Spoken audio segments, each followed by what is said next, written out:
ایک شخص وہ ہے جس کی فطرت مسخ ہو گئی ہے، گناہوں میں گندگیوں میں اتنا آلودہ ہے، غرق ہے کہ وہ اندر اس کی فطرت کا نور بالکل ختم ہو گیا۔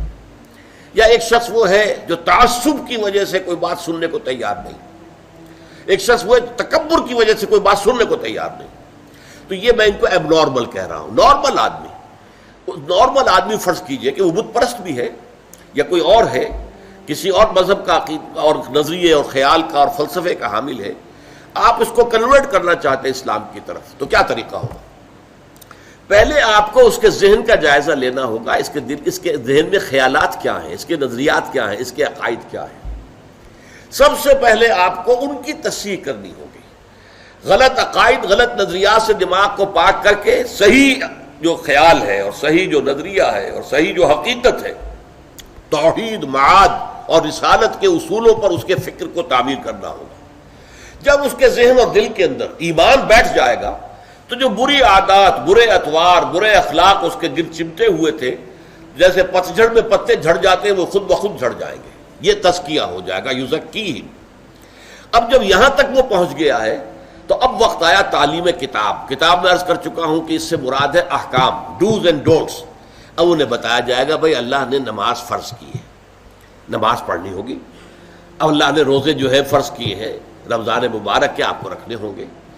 اگر آج چھوٹتے ہی اسے نماز کہیں گے، جیسا کہ ہمارے بہت سے لوگ کرتے ہیں اپنے بچوں سے، بھائی نماز پڑھا کرو، اب وہ یہ دیکھتے ہی نہیں کہ آپ نے جس تعلیم گاہ میں اسے بھیجا ہوا ہے وہاں تو اس کے دماغ میں کچھ اور ہی خناس پیدا ہو چکا ہے۔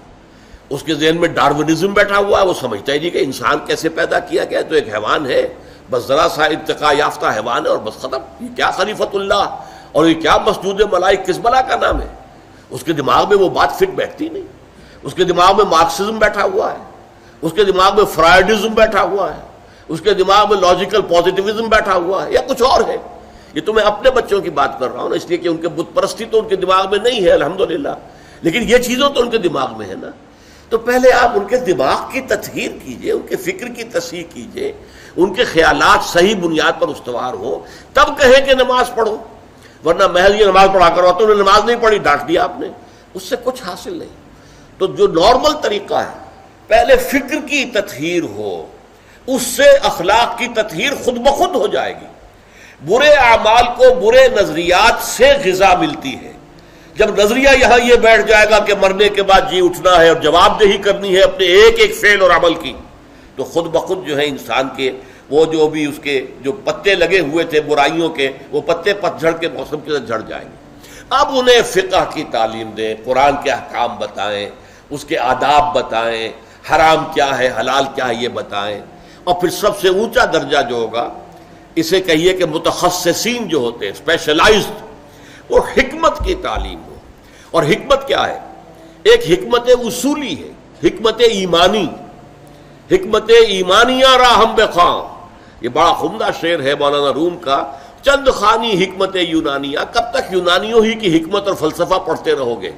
افلاطون نے یہ کہا اور ارسطو نے یہ کہا اور سقراط نے یہ کہا اور فلاں نے یہ کہا اور یہ ریئلزم ہے اور یہ جو ہے آئیڈیلزم ہے، کب تک ان چکروں میں رہو گے؟ چند خانی حکمت یونانیہ، حکمت ایمانیہ راہم بخواں، ایمان کی حکمت پڑھو، وہ فلسفہ کہ جس کے نتیجے میں ایمان وجود میں آتا ہے، تو وہ حکمت ایمان ہے۔ اور ایک حکمت احکام ہے۔ حکمت احکام کیا ہے؟ یہ چیز کیوں فرض کی گئی، اس کی آپ کو وجہ معلوم ہو جائے۔